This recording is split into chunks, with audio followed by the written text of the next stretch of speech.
सत्य वचन, अमर वचन, जीवित वचन, दिव्य वचन, सत्य वचन, अमर वचन, जीवित वचन।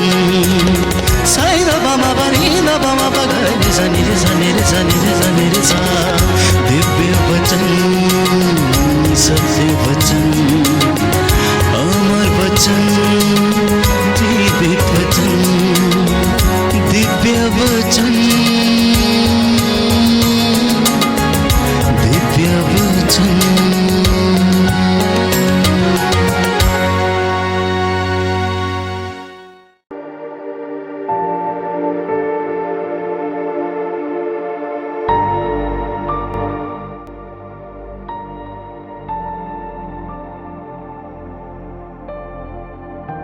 प्रिय भाइयों और बहनों, आप सभी का अभिवादन करता हूं और आपकी सलामती की दुआ मांगता हूं। प्रभु का वचन स्तोत्र संख्या 34 पद संख्या 6।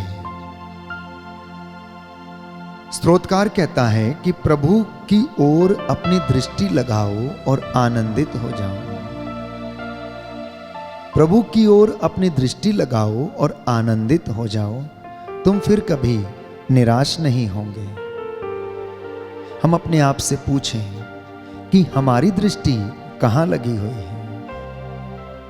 हमारी दृष्टि संसार की ओर लगी है या स्वर्ग की ओर? हमारी दृष्टि भौतिक चीजों में लगी है या फिर आध्यात्मिक चीजों में? हमारी दृष्टि प्रभु पर लगी है या हम अपने सामर्थ्य पर ज्यादा भरोसा करते हैं? तो प्रभु ये कहता है कि तुम अपनी दृष्टि उसकी ओर लगाओ तो तुम कभी निराश नहीं होंगे। स्तोत्रकार ये भी कहता है कि निराश वही होते हैं जो अकारण ईश्वर को त्याग देते हैं। प्रियजनों, आज हम देखें तो संसार में अनेक लोग किसी न किसी वजह से परेशान हैं, प्रार्थना करने में असमर्थ हैं, अपना समय प्रभु को नहीं दे पाते हैं। ऐसी तमाम बाधाएं उनके जीवन में हैं जिनकी वजह से वो प्रार्थना करने में असमर्थ हैं। प्रार्थना नहीं कर पाना, इसका सीधा तात्पर्य है कि हम अपनी आंखों को प्रभु की ओर नहीं उठा सकते हैं। कभी हम अपराध बोध के कारण उसके पास आने से इनकार करते हैं, तो कभी हम अपने भौतिक कार्यों में व्यस्त रहते हैं और अनेक बहाने हम जीवन में बनाते हैं। अपने कामों में हम व्यस्त रहते हैं और हम उसको अपना समय नहीं दे पाते हैं। आज का जो विषय है, मैं आपसे बात करना चाहता हूं कि क्यों हम प्रार्थना नहीं कर पाते हैं, क्यों हमारी आंखें प्रभु पर नहीं टिकती हैं, क्यों हमारा विश्वास उसमें कायम नहीं रहता है, क्यों हम उस पर भरोसा करने में असमर्थ हैं। उसके चिन्ह चमत्कारों को सुनने और देखने के बावजूद हम अपने जीवन में प्रभु की कृपा को महसूस क्यों नहीं कर पाते हैं? मैं समझता हूं कि हमारे जीवन में जो अस्वीकारता है, हमारे जीवन में जो बुराई है, हमारे जीवन में जो पाप है, शायद ये एक कारण है जिसकी वजह से हम अपनी आंखें प्रभु की ओर उठाने में असमर्थ रहते हैं। स्तोत्रकार हमें बताता है अध्याय 66 पद संख्या 18 में, यदि मेरे मन में बुराई होती तो ईश्वर मेरी नहीं सुनता। यदि मेरे मन में बुराई होती तो ईश्वर नहीं सुनता। कहने का तात्पर्य यह है कि ईश्वर आपकी पुकार तभी सुनता है जब आपका मन शुद्ध है, जब आपका मन कुंठित विचारधाराओं से अलग है, जब आपके मन में प्यार है, जब आपके जीवन में क्षमा जैसे महत्वपूर्ण जीवन मूल्य हैं, जब आपके जीवन में सहनशीलता, विनम्रता और एक दूसरे से प्यार करने वाले, सेवा करने वाले गुण हैं, तभी प्रभु हमारी प्रार्थना सुनता है। और स्तोत्रकार इस बात को स्पष्ट करता है कि यदि मेरे मन में ये सब बुराइयां होती तो ये निश्चित था कि तू मेरी पुकार को नहीं सुनता, पर मेरे मन में बुराई नहीं है, इसलिए तू मेरी प्रार्थना को सुनता है। तो दूसरे रूप में यदि हम समझने का प्रयास करें तो अस्वीकृति अपने विषय में हमारे जीवन में प्रार्थना करने की सबसे बड़ी बाधा है। अर्थात अनकन्फेस्ड सिन मतलब अपने पाप को स्वीकार नहीं करना, गलती को स्वीकार नहीं करना, अपनी बुराई को स्वीकार नहीं करना, ये मेरे और आपके जीवन में प्रार्थना करने में सबसे बड़ी बाधा हो सकती है। पुनः एक बार समझने का प्रयास करें कि यदि वो अहंकारी है और कोई उसे समझाने का प्रयास करे, भाई देखिए अहंकार अच्छा नहीं है, और वो व्यक्ति कहे नहीं मुझ में तो ऐसी कोई बात नहीं है, मैं तो ऐसा नहीं करता हूं, परंतु उसके कार्यों से प्रकट होता है कि उसके जीवन में अहंकार भरा हुआ है, तो वो प्रभु के सामने भी वैसा ही व्यवहार करता है। वो छोटा नहीं बन सकता है, वो नाकेदार के जैसे कह नहीं पाएगा कि मैंने पाप किया है, प्रभु मुझ पर दया कर, और वास्तव में उसकी प्रार्थना नहीं सुनी जाएगी। तो पहला कारण हमारे प्रार्थना में जो बाधा उत्पन्न करता है वो है अपनी गलतियों को नहीं स्वीकारना। जब तक उड़ाऊ पुत्र ने अपनी गलती को नहीं स्वीकारा तब तक उसे होश नहीं आया। उसे लगता था कि उसने जो कुछ किया वो सब सही किया, लेकिन जब उसे होश आया तो वो सोचने लगता है कि मैंने इतना बड़ा गुनाह कर दिया। मेरे पिता के घर में लाखों लोग, सैकड़ों लोग भरपेट भोजन करते हैं और मैं यहाँ भूखों मर रहा हूँ।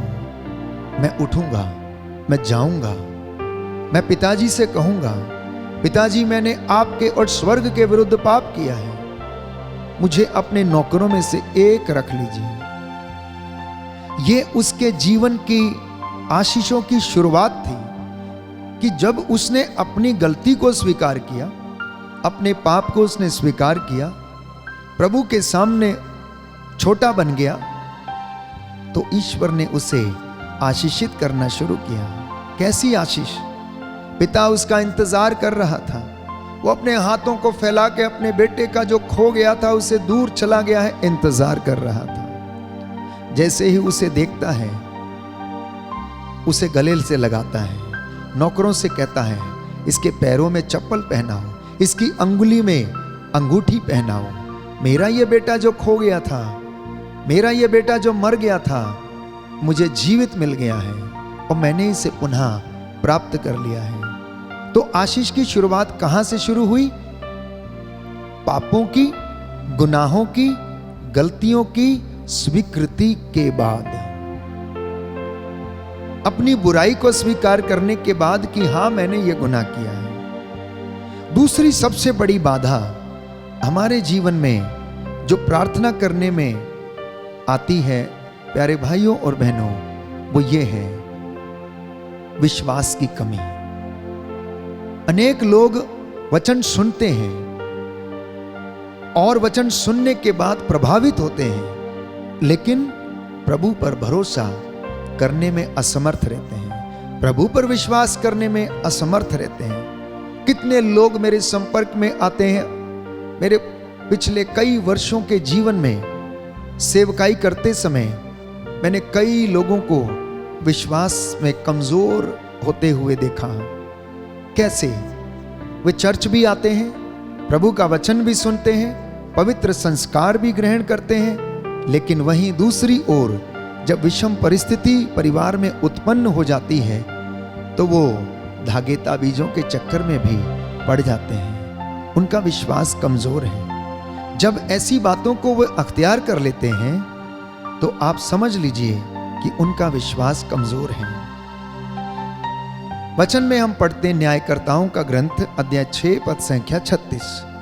गिदयोन के विषय में प्रभु का वचन जिक्र करता है।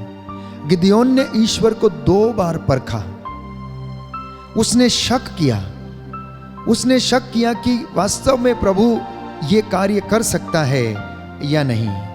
इसलिए न्यायकर्ताओं के ग्रंथ में, प्यारे भाइयों और बहनों, मैं आपके लिए वचन पढ़ूंगा। प्रभु इस वचन के द्वारा हमारे जीवन में चंगाई प्रदान करे, शांति प्रदान करे और हमें आशीष दे। हम इस वचन के द्वारा प्रभु की महिमा करेंगे। अध्याय 6 न्यायकर्ताओं का ग्रंथ, पद संख्या 36 और उससे आगे। गिदयोन ने ईश्वर से ये प्रार्थना की, क्या तू सचमुच अपनी प्रतिज्ञा के अनुसार मेरे द्वारा इजराइलियों का उद्धार कराएगा? देख, मैं ये ऊनी खाल खलिहान में रख देता हूं। यदि केवल इस खाल पर ओस पड़ेगी और आसपास की भूमि सूखी रहेगी तो मुझे विश्वास हो जाएगा कि तू अपनी प्रतिज्ञा के अनुसार मेरे द्वारा इजराइलियों को मुक्ति दिलाएगा। और ऐसा ही हुआ, ऐसा ही हुआ। प्रातःकाल आकर उसने उस खाल को निचोड़कर उससे एक पात्र पानी भर निकाला। फिर गिदयोन ने ईश्वर से प्रार्थना की, मुझ पर क्रोध न कर, मैं फिर एक बार तुझसे निवेदन कर रहा हूं। मुझे फिर से एक बार इस खाल के द्वारा परख करने दे। इस बार केवल खाल सूखी रहे और आसपास की भूमि पर सर्वत्र ओस पड़े। उस रात ईश्वर ने ऐसा ही किया। गिदयोन, जिसे प्रभु ने चुना कि जाकर वो इजराइलियों का उद्धार करे, उन्हें बचाए, लेकिन गिदयोन को विश्वास नहीं था। उसका विश्वास कमजोर था, इसलिए वो ईश्वर की परख करता है। उसने एक बार नहीं 2 बार प्रभु के वचन पर शक किया और उसकी परीक्षा ली। लेकिन प्रभु अपने वादे का सच्चा था और उसने अपना वादा पूरा किया। हमारे जीवन में भी कभी कभी ऐसे ही मौके आते हैं प्रियजनों, जब हम अपने विश्वास में कमजोर होते हैं। मैंने कई लोगों को कहते हुए सुना, यदि प्रभु मेरे जीवन में यह काम कर देगा तो मैं विश्वास करूंगा। यदि प्रभु मेरी बेटी को अच्छा कर दे तो मैं विश्वास कर दूंगा।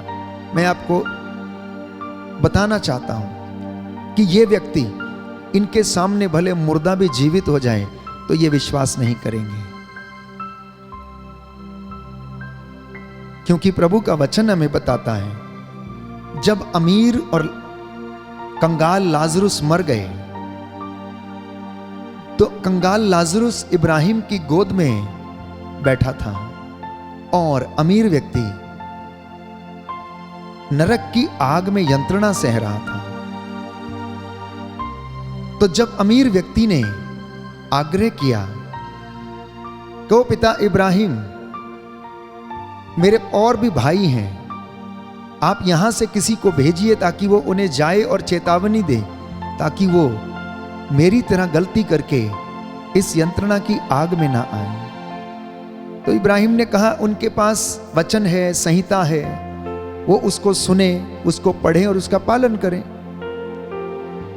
तो अमीर ने जवाब दिया, वे कहां सुनते हैं, वे कहां पढ़ते हैं? ये शायद नबी ठीक ही कहता है, इनकी आंखें हैं किंतु ये देखते नहीं, इनके कान हैं किंतु ये सुनते नहीं। कहीं आंखों से ये देख ना लें, कानों से ये सुन ना लें और इनका मन परिवर्तन ना हो जाए, पश्चाताप ना कर लें। तो वो कहता है कि मैं तुमसे कह देता हूं, यदि यहां से कोई मुर्दा भी जीवित होकर उनके पास चला जाएगा तो भी वे उस पर विश्वास नहीं करेंगे। अगर वे वचन पर विश्वास नहीं करते, अगर वो संहिता पर विश्वास नहीं करते, तो वो अन्य किसी बात पर भी विश्वास करने में असमर्थ रहेंगे। तो प्रियजनों, जब हम शर्त लगाते हैं कि जब तक प्रभु हमारे जीवन में ये काम ना करे तब तक मैं विश्वास नहीं करूंगा, मैं आपको बताना चाहता हूं कि आप हमेशा ये कहें कि प्रभु मैं विश्वास करता हूं कि आपने मेरे जीवन में ये कर दिया है, और वहां आपके जीवन में चमत्कार हो जाएगा। प्रभु के चेला थॉमस के विषय में हम पढ़ते हैं, उसने कहा कि जब तक मैं प्रभु के छिदे हुए हाथों में अपनी उंगलियां ना डाल लूं, उनकी बगल में अपना हाथ ना डाल लूं, तब तक मैं विश्वास नहीं करूंगा। वास्तव में थॉमस अपनी शंका को दूर करना चाहता था और यह अच्छी बात थी। ईश्वर का व्यक्तिगत अनुभव करना अच्छी बात है। यह हर व्यक्ति को चाहिए कि वह अपने प्रभु को, जिसे वो प्यार करता है, अपने मुक्तिदाता को व्यक्तिगत रूप से अनुभव करे और दृढ़ बन जाए और दोबारा पीछे मुड़कर ना देखे।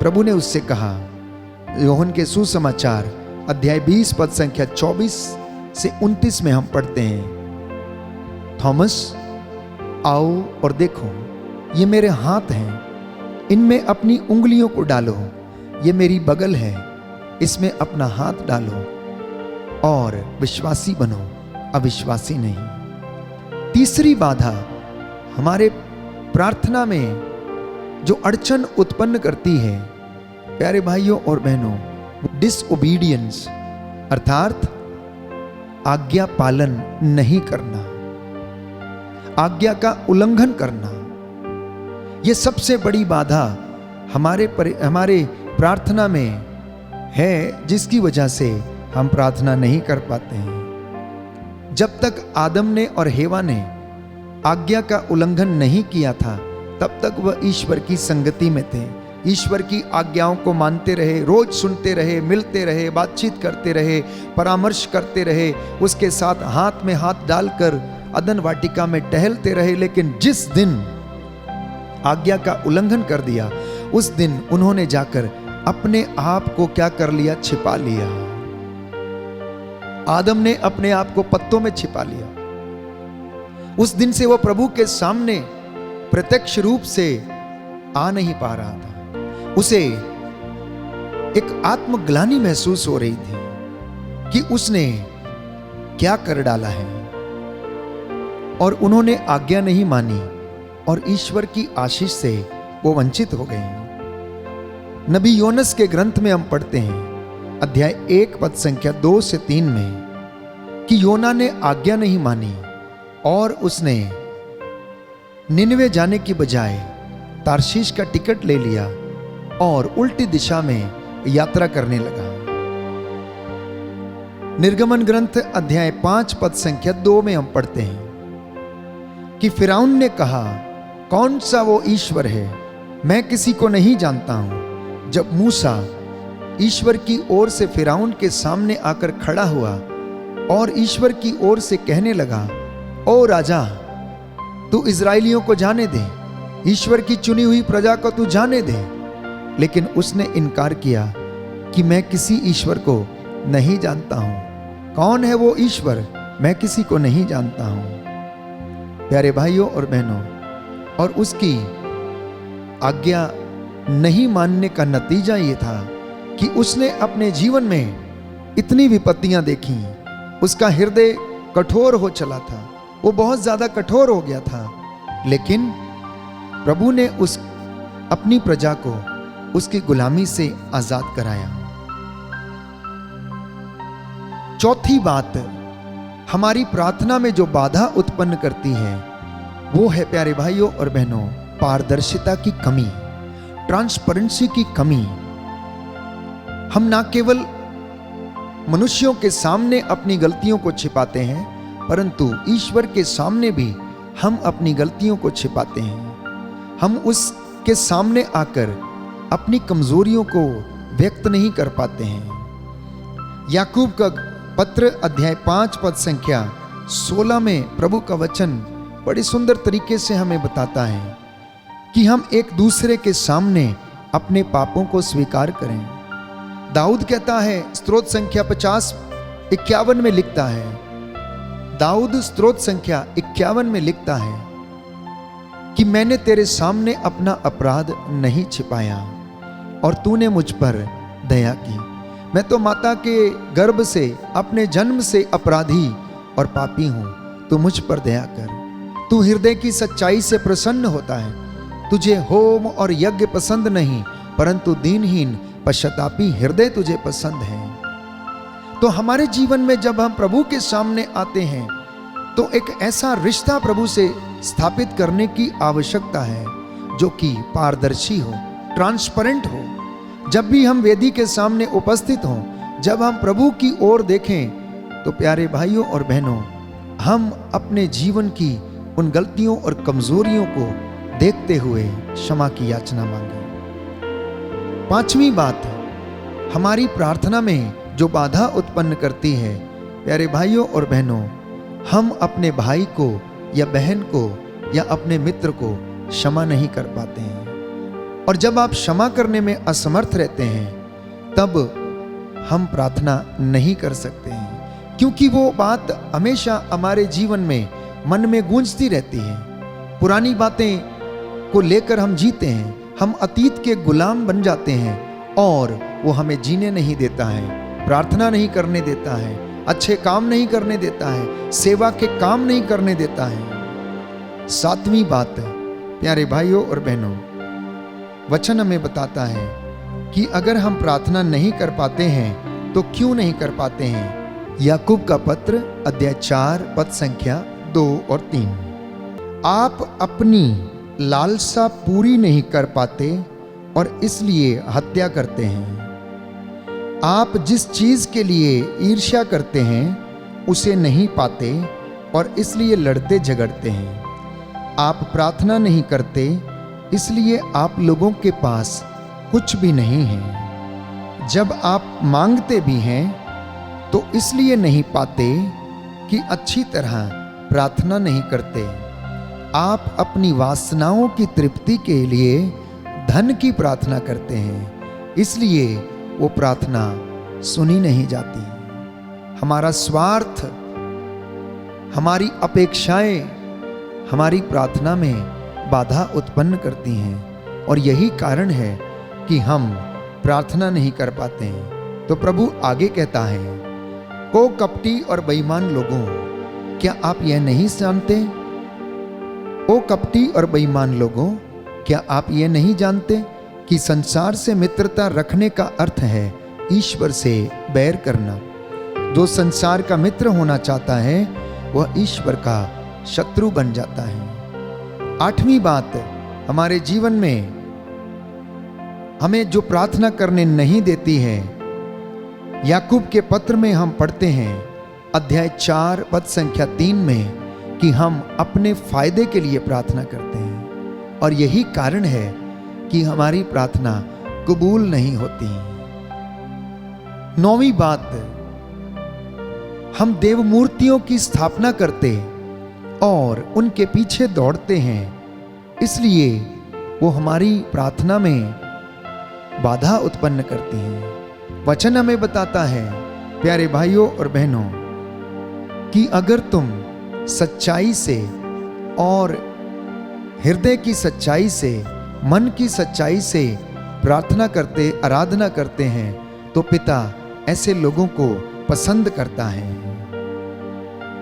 एक विशेष बात जो दाम्पत्य जीवन में प्रार्थना करने में बाधा उत्पन्न करती है, प्यारे भाइयों और बहनों, वो है अनसुलझे विवाद जो दाम्पत्य जीवन में उत्पन्न होते हैं। पति पत्नी में जो अनसुलझे विवाद हैं, शक की समस्या, ट्रांसपेरेंसी की कमी, पारदर्शिता की कमी, बच्चों के साथ मेल व्यवहार, प्रेम की कमी, ऐसे तमाम कॉन्फ्लिक्ट्स हैं जो अभी तक रिजॉल्व नहीं हुए हैं।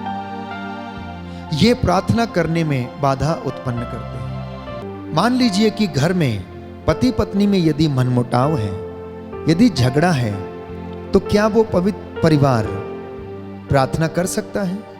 क्या वो परिवार शाम को एक साथ बैठकर प्रभु की स्तुति कर सकता है? मैं समझता हूं कि वो कभी भी नहीं कर पाएगा। वो परिवार कभी एक साथ बैठ नहीं पाएगा जो एक दूसरे को सहन नहीं कर पाता है। वो परिवार एक साथ प्रार्थना कभी नहीं कर सकता जो कि एक दूसरे पर निरंतर अभियोग लगाते रहते हैं।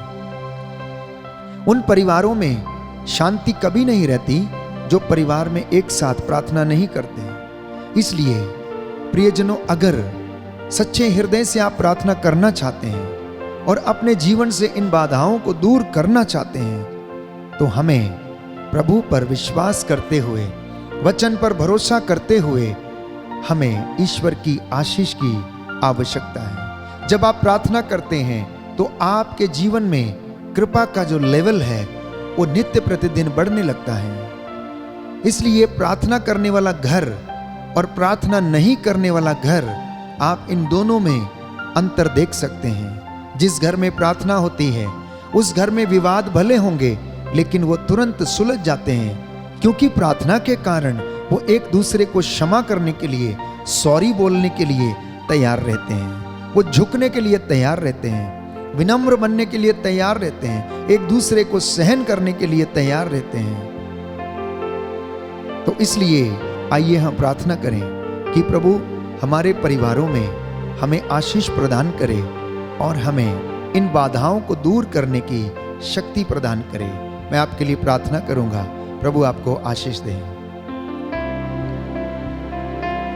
सर्वशक्तिमान शाश्वत ईश्वर, सर्वव्यापी ज्ञानी पिता, हृदयों की थाह लेने वाले ईश्वर, तेरे इन बच्चों पर अपने रूह का दुगना मसा प्रदान कर। जिन्होंने इस वचन को सुना है वो इसे आत्मसात कर सकें और तेरी महिमा के लिए जीवन बिता सके।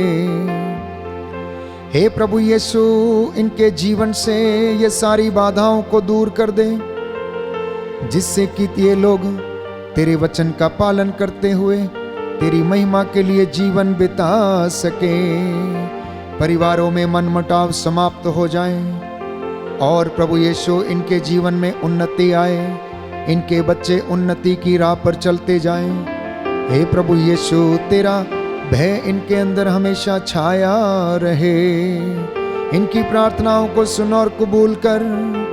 आज का वचन हमारे उद्धार के लिए था, ऐसा ये लोग विश्वास कर पाए और इस वचन को चरितार्थ करें और अपने जीवन में पूरा हो जाने दें। हमारी प्रार्थना सुन ले उद्धारकर्ता यीशु प्रभु के द्वारा।